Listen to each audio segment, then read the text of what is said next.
Are you 2 years, maybe 3, 4, 5 years away from retirement? Well, if so, there are some things that you need to know to do right away. And one of the first things you need to do is start by moving out of some of the highly aggressive positions that you're in investments in those years leading up to retirement. Your asset allocation should look different because now you are moving into a growth in income, or maybe even just an income phase, not just long-term growth with all of your money. So you really need to consider, how can I be more conservative and where can I be more conservative with my money?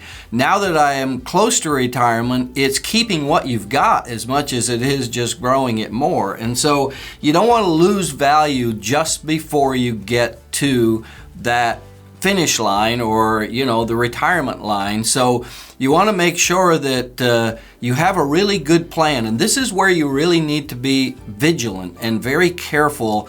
And if you didn't pay much attention to your money, only maybe like once a year leading up to this, now you're in what we call the red zone of retirement, and it's time to really pay close attention. And probably, if you don't have one, find a financial coach or advisor that you can turn to that can help you, walk you through this to get to where you're truly ready for retirement. So again, move out of those aggressive positions that have the ability to lose big just before you retire. Yeah, and we've seen time and time again recently, here in the last 20 years, 3 different times where the untimely market corrections have forced people to work longer just to get back the same money that they had. And so don't let that happen to you. Be proactive in your plan, address the risk. The reality is nobody cares about risk, Pete, when they're making money, but you need to know what your risk is before the market crashes so that you can protect yourself from that.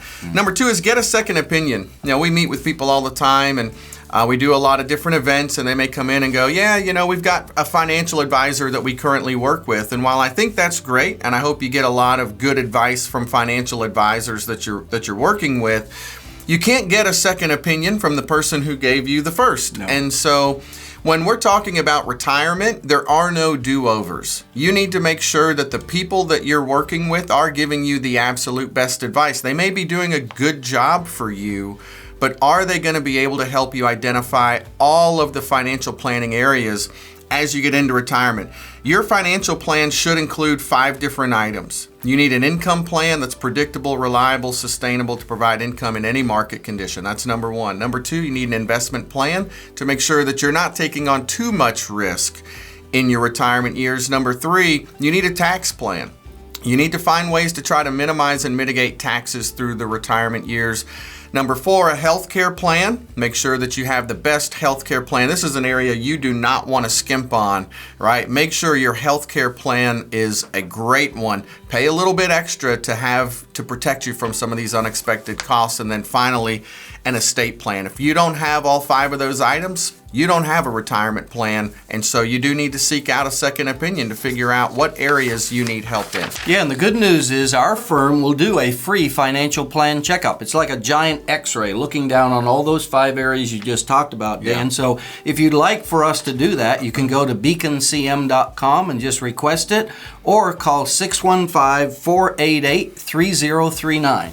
Yeah, once you've done you've got all those covered, then you're going to know your numbers. That's number 3. We need to know our numbers to feel confident through the retirement years.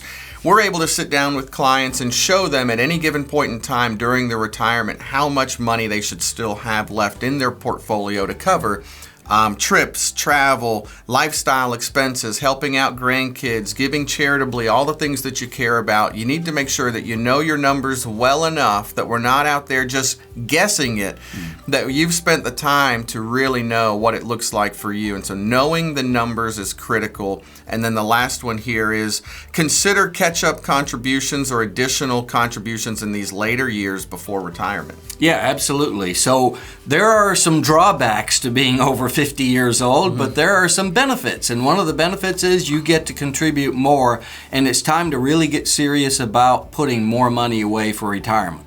Well, thanks for watching Retirement Talk. You can hit the button and subscribe here on our channel so that you can get all of our latest videos.